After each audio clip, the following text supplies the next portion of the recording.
two quick questions, maybe difficult, but I'll try to keep them short.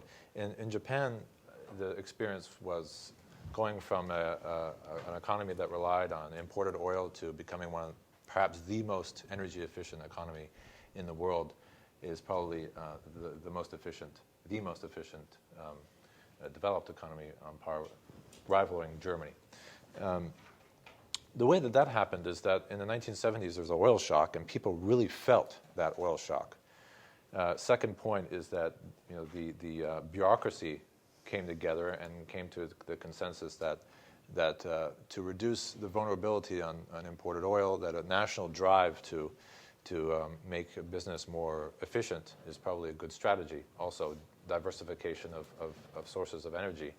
And the third thing is there was agreement in the private sector that this is a way to become cost effective, to cut costs. And so there was this okay, we're all together on this. We got it.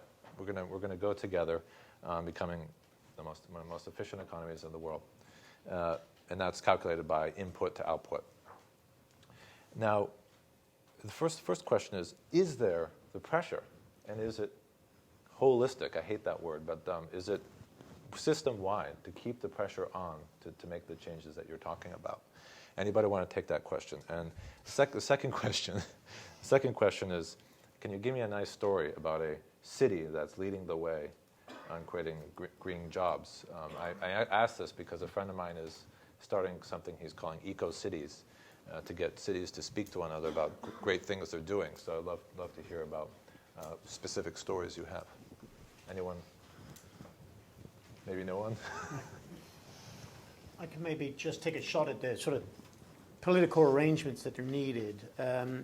I've noticed, in labor circles in the last year or two, there's been a growing movement of clean energy entrepreneurs, labor unions, and public officials around the whole green jobs agenda. It's expressed in the work of the Apollo Alliance, the Blue-Green Alliance, the many state and legislatures now are working with unions and business around this new agenda.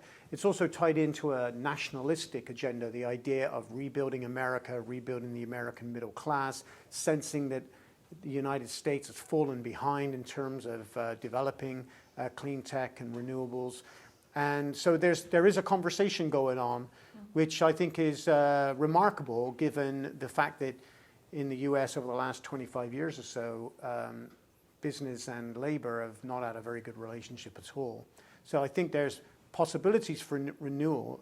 My worry is that what we need is a more cooperative, multilateral R&D model based on knowledge being a public good. If someone invents something in one part of the world that's going to help us respond to the climate challenge, then that should be available very quickly in another part of the world. That's called sharing. And we're going to need to share and cooperate if we're going to solve this problem.